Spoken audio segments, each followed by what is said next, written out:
Okay, I couldn't find the brackets or what Mecano was calling squads on his STL file on Thingiverse. But these brackets are meant to hold up the backer, the centerpiece back here, and also to hold the top plate or the Z motor mounts in the proper position. So it gives a lot of rigidity to this machine. As you can see, there's an extra set of holes drilled here so that each bracket would have 2 screws on the top and 2 screws on the back. But I couldn't find brackets that match the holes at my local hardware store. But I did find these brackets. These are 25 millimeter by 19 millimeter or 1 inch by 3/4 inch that perfectly fit the shorter of the 2 holes. So I can get 1 hole in each the back plate and the top plate.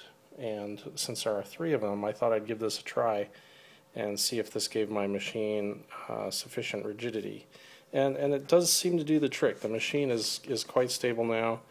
Any play that was in there from the loose fit of the acrylic is taken out, and the machine is quite stable now. The only play is down here in the extremes where the threaded rod should make a huge difference. So these 3 brackets seem to do the trick. I'm sure if you can find better brackets that have both sets of holes, I would use those.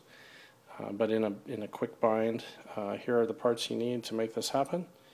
I again found these Stanley 25 millimeter by 19 millimeter braces at Lowe's hardware store, and then in their metric bolts and nuts section, they've got these M4 nuts. These are M4 by 0.7 by 16 screws, machine screws.